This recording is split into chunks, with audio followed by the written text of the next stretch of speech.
Casey, and this is Tyler, and we're at Mountainside Farm. We're a certified naturally grown farm in Zionville, North Carolina. We started Mountainside Farm in 2018, and we're here today on our 15-acre property. And primarily focus on a quarter-acre market garden.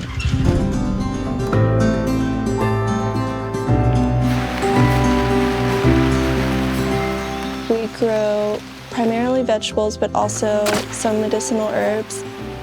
We sell food to a handful of restaurants in Boone, Blowing Rock, Banner Elk, and Johnson City, as well as doing a farmer's market in Johnson City, Tennessee.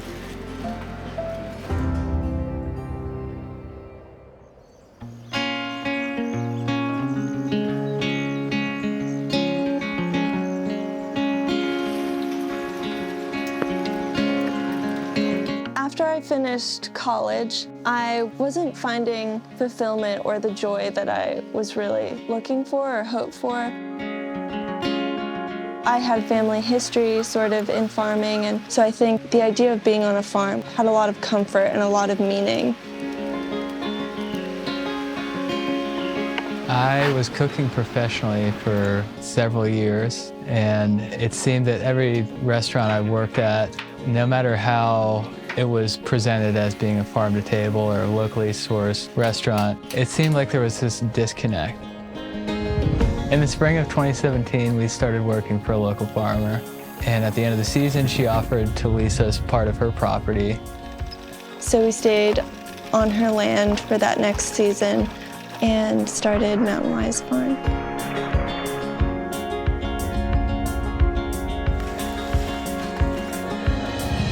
From the very beginning, we knew that we wanted to create a farm that was sustainable and doing it with intention and doing it with love and a certain amount of devotion.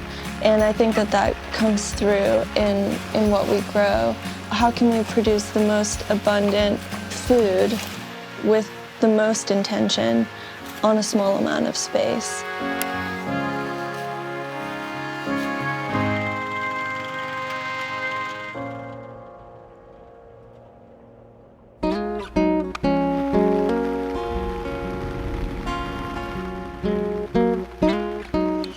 One of the biggest challenges we face in the high country is our enormous rainfall. We're technically considered a temperate rainforest.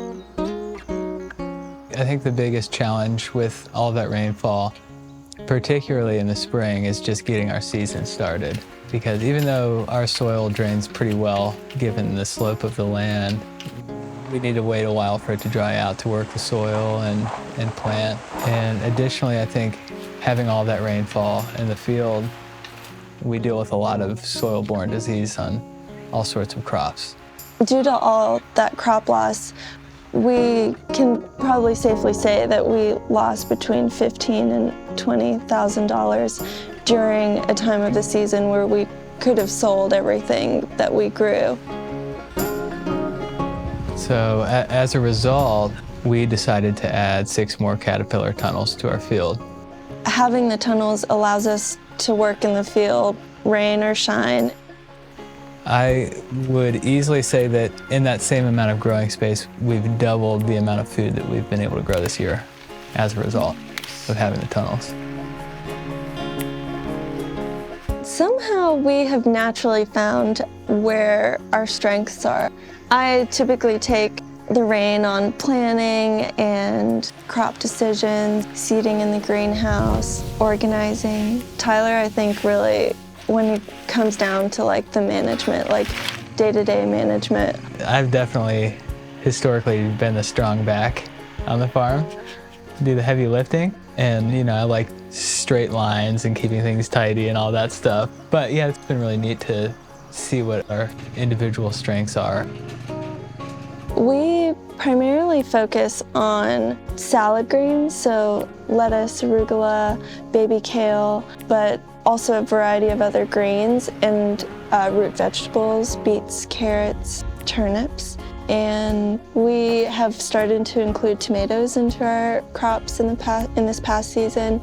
So 50% of what we grow generally is sold to restaurants, and the other half of that we sell through the food hub or at a farmer's market.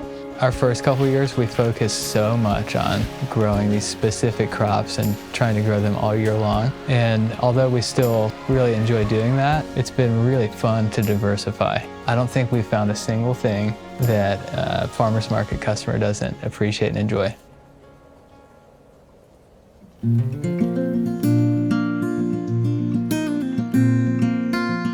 I've grown up playing music my whole life. It's as big a part of my life as growing food is. Throughout the work week, I'll play banjo on the porch, and that really balances my life out. In addition to the garden, we also have, I would say, a whole family of animals, and we take their care and longevity really importantly.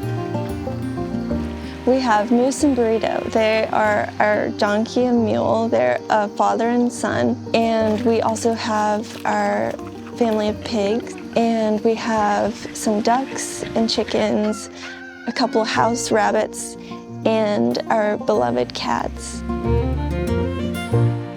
Our animals are our friends, but for me, they're also our teachers in a way. The animals are definitely a motivator for us to get the work done. It's like an added responsibility.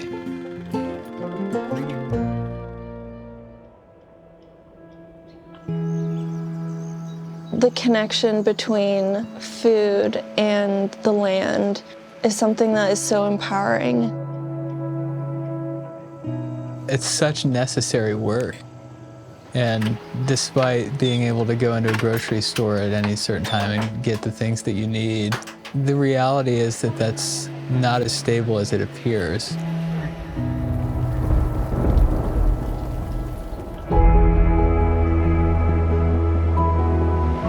The future of farming really lies in more of us starting these small farms and being able to provide for our communities. I think another part of why I'm so proud to be here doing this is that we have the opportunity to show other people that they can do the same thing. We didn't let the fear of not knowing everything, not knowing all the answers. You know, we had very little farming experience. We didn't let it keep us from starting the farm. Being able to work with each other on our land, surrounded by a community that we love and people that we love, that's a good life. If you're thinking of starting a farm and maybe you don't have all the resources that it requires, just be as resourceful as possible. If there's any bit of land that you have access to or can lease, or maybe a neighbor let you start a large garden in their backyard or something, the land is calling you. It's something that's in all of us, I think, is to grow food.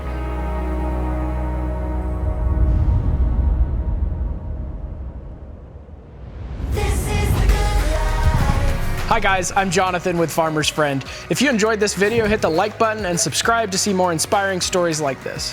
To learn more about our innovative small farm tools and supplies like easy-to-assemble greenhouse kits, flame weeders, and a lot more, check out our website at farmersfriend.com.